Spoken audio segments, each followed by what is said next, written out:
अंतिम संस्कार के समय क्यों फोड़ी जाती है शव की खोपड़ी। दोस्तों, हिंदू धर्म में शरीर की मृत्यु को अंत नहीं माना जाता, क्योंकि आत्मा अमर है। लेकिन आत्मा के मरने के बाद उसे शांति मिले, इसके लिए कई संस्कार किए जाते हैं। जी हाँ, उन्हीं में से एक है शव को जलाते समय उसके सिर पर डंडा मारना। पर आखिर ऐसा क्यों किया जाता है? शव को जलाते समय उसके सिर पर डंडा मारने की इस क्रिया को कपाल क्रिया कहा जाता है।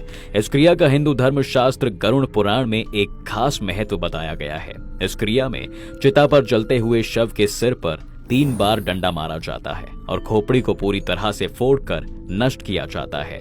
सिर्फ इतना ही नहीं, शव को मुखाग्नि देने के बाद एक डंडे पर लोटे को बांधकर उसमें घी भरकर शव के सिर पर भी डाला जाता है, ताकि उस व्यक्ति का सिर अच्छी तरह से अग्नि में जल जाए। जिसका एक कारण तो यह है कि मनुष्य की सिर की हड्डी बाकी शरीर के हड्डियों से ज्यादा मजबूत और कठोर होती है, इसलिए उसे अच्छी तरह से जलाने के लिए ऐसा किया जाता है।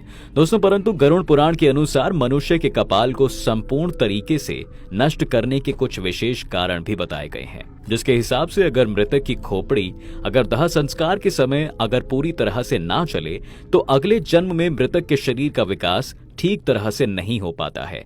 इसके अंगों में विकार आ जाता है। जी हाँ, दूसरा कारण यह है कि अगर मृतक का सिर पूरी तरह से ना चले तो उसके प्राण पूरी तरह से स्वतंत्र नहीं हो पाते और इसकी वजह से आत्मा को अगला जन्म लेने में परेशानियों का सामना करना पड़ सकता है। आत्मा को किसी परेशानी का सामना ना करना पड़े, इसलिए भी उसके परिजनों को ये क्रिया अच्छी तरह से करने का सुझाव गरुड़ पुराण में दिया गया है। इसके अलावा एक कारण ये भी है कि इस कलयुग में कई सारे अघोरी और तांत्रिक जादू टोने करने और सिद्धियां प्राप्त करने के लिए मनुष्य की खोपड़ी का इस्तेमाल करते हैं। वो इस खोपड़ी वाली आत्मा को अपनी तंत्र विद्या से बस में कर लेते हैं और इसे कैद करके रखते हैं। इस वजह से आत्मा का मोक्ष प्राप्त करना असंभव हो जाता है।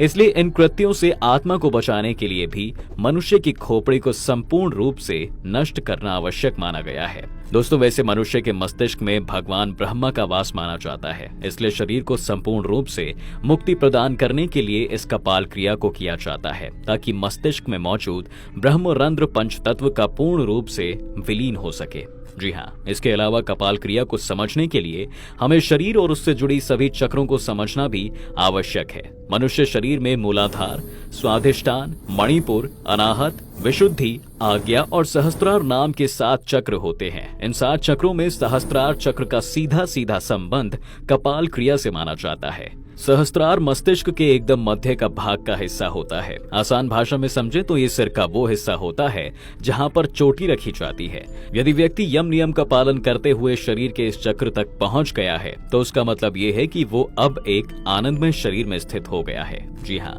ऐसा व्यक्ति संसार की मोह माया और अनेक तरह की सिद्धियों को पाने के लिए लालसा से ऊपर उठ चुका है।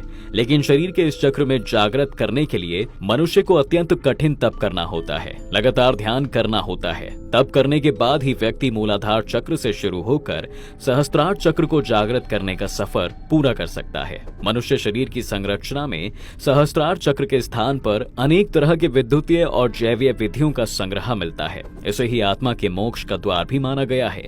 शास्त्रों के अनुसार दोस्तों, जब मनुष्य की मृत्यु होती है तब उसकी आत्मा उसी चक्र से शरीर का त्याग करती है जिस चक्र के आसपास उस मनुष्य का जीवन व्यतीत हुआ होता है।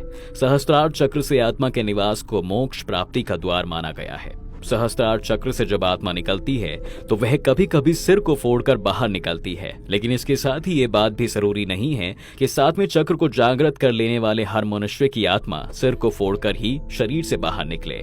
बस कभी कभी ऐसी घटना देखने को मिलती है। अगर किसी व्यक्ति की मृत्यु के समय अपने आप ही अगर उसका सिर फट जाए तो समझ लेना चाहिए कि वो कोई साधारण व्यक्ति नहीं है। साथ ही मृत्यु के बाद उसे सीधा मोक्ष की प्राप्ति ही होगी। इसलिए हिंदू धर्म में दाह संस्कार के समय कपाल क्रिया को विशेष महत्व दिया गया है। आपको कपाल क्रिया से जुड़ी जानकारी कैसी लगी हमें कमेंट्स में बताइए। आज की वीडियो में बस इतना ही।